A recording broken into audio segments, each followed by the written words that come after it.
నాయకుడు మోడీ గారు రాజ్యసభ మీనాక్షి నటరాజన్ గారి కాకుండా అడ్డుకునే ఒక సీటుని ఇంత దిగజాడు రాజకీయాలు బీజేపీ కేంద్రంలో బీజేపీ గవర్నమెంట్ మోడీ గారు తీయడం అనేది ఇది సిగ్గుపడాల్సిన అంశమా కాదా అనేది బీజేపీ ఆలోచించుకోవాలి.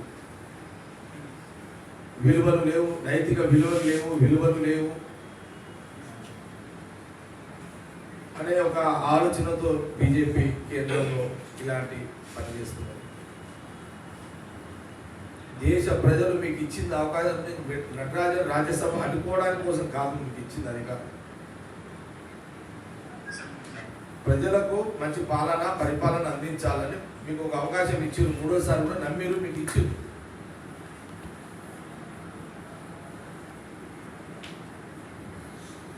మీరు ఎక్కడ 2 కోట్ల ఉద్యోగాలు అన్నారు సంవత్సరానికి, దాని గురించి చర్చ లేదు. ప్రతి గ్రామంలో ప్రతి పేదవాడికి 15 లక్షల రూపాయలు నల్లధనాన్ని తెచ్చి అకౌంట్లో వేస్తున్నారు, దాన్ని చర్చ లేదు. దాన్ని ఊసేయలేదు, దాని మీద మాట్లాడరు.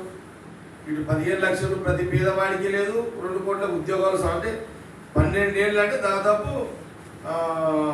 24 కోట్లు అంతే కదా. 12 సంవత్సరాలలో 24 కోట్ల ఉద్యోగాలకు మీ దగ్గర జవాబు ఉన్నదా? కాంగ్రెస్ పార్టీ సంవత్సరానికి 2 కోట్ల చొప్పున సంవత్సరానికి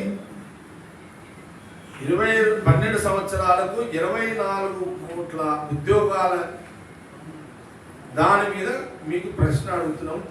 తెలంగాణ ఆంధ్రప్రదేశ్ దేశ ప్రజల పక్షాన 12 ఏళ్ల మీ పాలనలో మోడీ గారు 24 కోట్ల ఉద్యోగాలు ఎందుకు ఇవ్వలేకపోయారు? దీని మీద బీజేపీ నాయకులు ఏమన్నా జవాబు చెప్పగలుగుతారా? దీని మీద మీకు ఆ ధైర్యము ఉందా? షార్ట్ కట్ లో మీనాక్షి నటరాజన్ రాజ్యసభ రద్దు చేయించడం కాదు మీ మొగతనం ఏంటంటే మీరు ఇచ్చిన మాటకు కట్టుబడి, మీరు ఇచ్చిన వాగ్దానానికి కట్టుబడి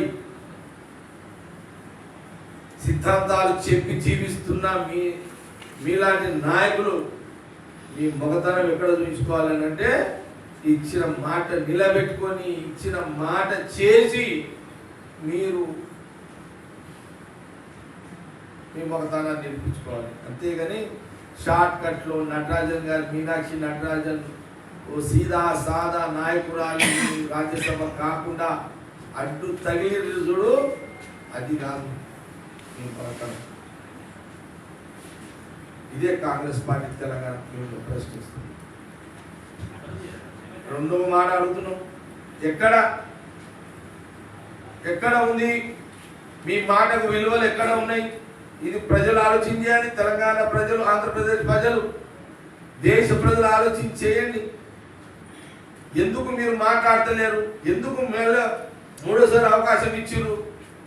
మీకు 15 లక్షల రూపాయలు ప్రతి పేదవాడికి ఇస్తున్న మాట నిలబెట్టుకోలేని 12 ఏళ్ల కాల పాలనలో మోడీ గారు, దీనికి బీజేపీ తెలంగాణ ఆంధ్రప్రదేశ్ దేశ బీజేపీ నాయకులు జవాబు చెప్తారా? ఉందా ఆ ధైర్యము? డిబేట్లు దీని మీద చేయగలుగుతారా? లేదు.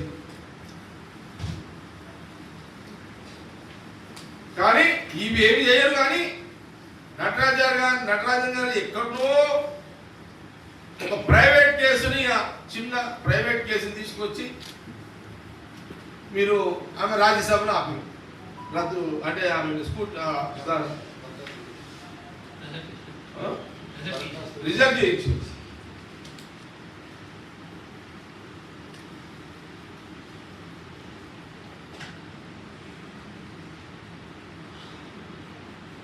రాహుల్ గాంధీ గారు చాలా సందర్భాల్లో చెప్పారు,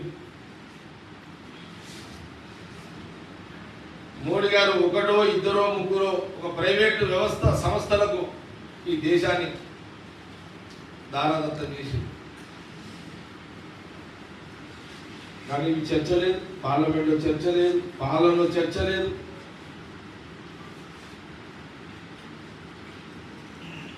మీనాక్షి నటరాజన్ ఇష్యూ మీ పార్టీ వాళ్ళే లీక్ చేశారంట సార్, బీజేపీ వాళ్ళకి లీక్ ఇచ్చారంట. బీజేపీ వాళ్ళు చెప్తున్నారు, ఇక్కడ టీఆర్ఎస్ కూడా ఆరోపిస్తున్నారు.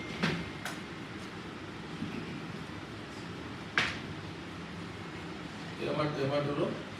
మీనాక్షి నటరాజన్ మీద కేసు ఉందన్న విషయము మధ్యప్రదేశ్ బీజేపీ వాళ్ళకి కాంగ్రెస్ వాళ్ళు లీక్ ఇచ్చారని వాళ్ళు ఎంపీ చెప్తున్నారు. ఇక్కడ టీఆర్ఎస్ వాళ్ళు కూడా మీరే చేశారట, ఇట్లా చేశారట మీనాక్షి మీద. దొంగతనం చేసింది బీజేపీ, గుర్తు తల్లేది కాంగ్రెస్.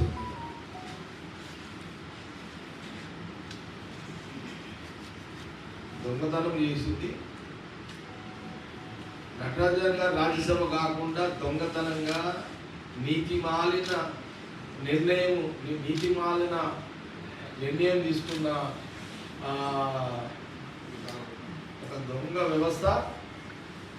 వ్యవస్థ బురద కాంగ్రెస్ గవర్నమెంట్ మీద, తెలంగాణ కాంగ్రెస్ పార్టీ మీద వేయడమా?